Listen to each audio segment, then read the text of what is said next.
Allora, ritorniamo a noi. Maria Vestaglioli, ci sono i lavoratori anche precoci, no? Sì, visto che abbiamo parlato dell'accordo che adesso è diventato legge perché è stata approvata dal Parlamento, c'è anche l'accordo, prevede anche una corsia preferenziale per i lavoratori cosiddetti precoci. Sono quei lavoratori che hanno lavorato almeno 12 mesi prima del compimento del 19° anno di età.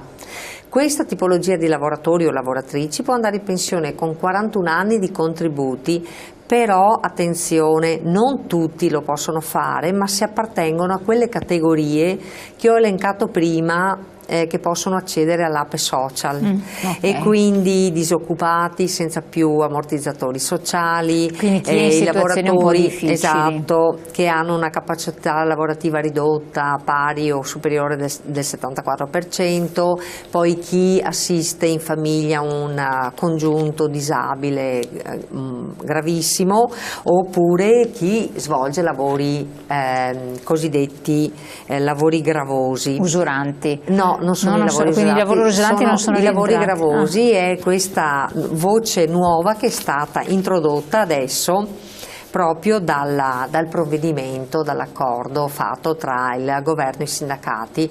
Vi faccio solo un esempio: sono compresi i conducenti di mezzi pesanti, i lavoratori, personale sanitario, infermieristico, ostetrico che lavora a turni, l'insegnante della scuola preprimaria, cioè della scuola dell'asilo nido e della scuola materna. La sostanza è quella, qua si gioca a esatto, e poi sì, sono parecchie le tipologie. Ecco, ricordo naturalmente, se si pensa di essere dentro a questa categoria, il patronato Inca CGIL è a disposizione per eventuali proiezioni, intanto per verificare l'esistenza di tutti i requisiti che servono, perché oltre a questi requisiti servono anche dei requisiti per quanto riguarda per esempio i lavoratori precoci. Bisogna avere 41 anni di contributi versati, insomma, e non sono pochi sicuramente.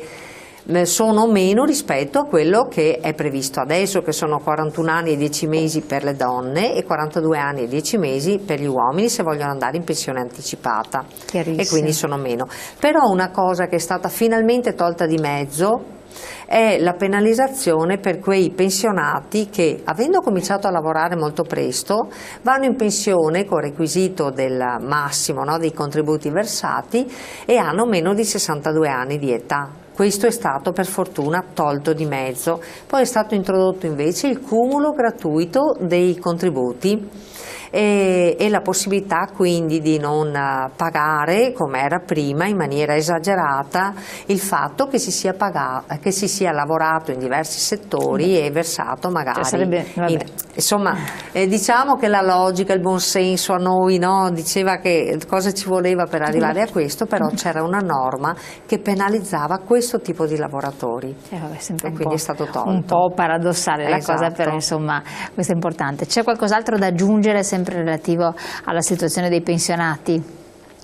La situazione dei pensionati, ripeto, lo dicevamo all'inizio, no? in questa situazione grave che c'è, quello che bisogna assolutamente evitare è lo scontro generazionale, no? Tra chi sta male, peggio, e chi pensa che i pensionati invece tolgono, no, il cibo dalla bocca delle persone, no? Che siamo troppi, che i pensionati sono troppi, prendono troppi soldi. Anche su questo accordo, su questa intesa, il tentativo iniziale è stato quello comunque di mettere le generazioni una contro le altre.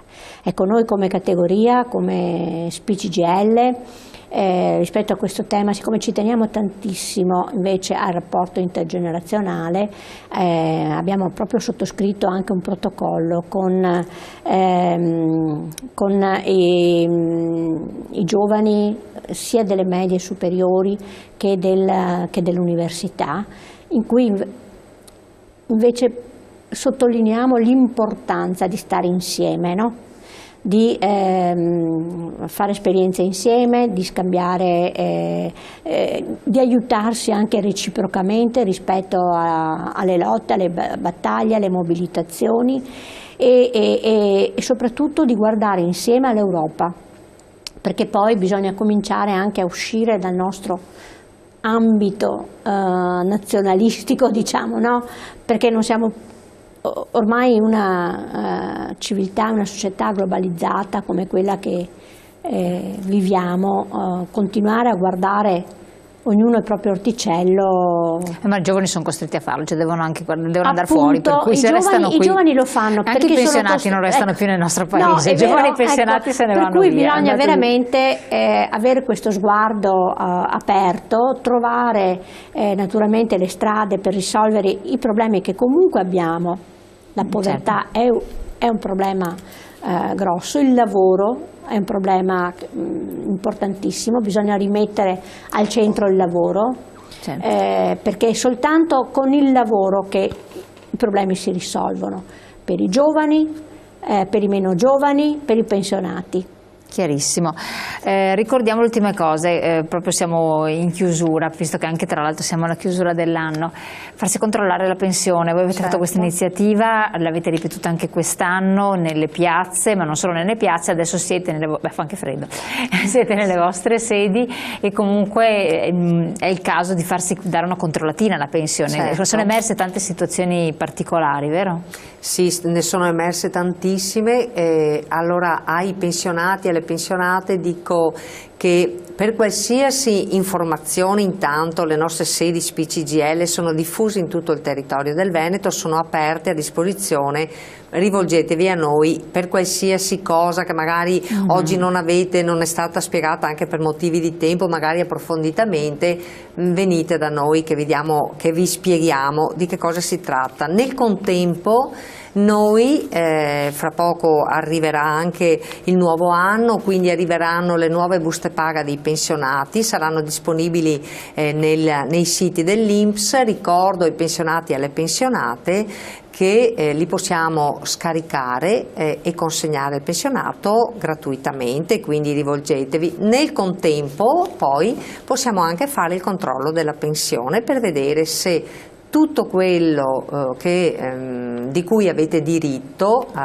come pensionati vi viene riconosciuto dall'ente previdenziale, perché lo ricordiamo ogni volta che possiamo, ci sono dei soldi in più da dare alle pensioni, delle aggiunte alle pensioni che spettano con il passare magari degli anni, con il cambiamento di determinate condizioni economiche, ma che vengono date ai pensionati solo se fanno la domanda. Quindi venite nelle nostre sedi invece ai lavoratori, siccome oggi abbiamo parlato anche di novità che riguardano coloro che stanno ancora lavorando, l'informazione è parziale, quella che abbiamo potuto dare, rivolgetevi al patronato INCA CGIL per qualsiasi informazione, approfondimento e per capire bene qual è la vostra situazione. Perfetto, allora siamo giunti al termine a questo punto, visto che avremo anche opportunità di dare visibilità alle vostre iniziative durante il periodo delle festività natalizie, però ci saranno appunto delle repliche, se volete fare gli auguri di Natale.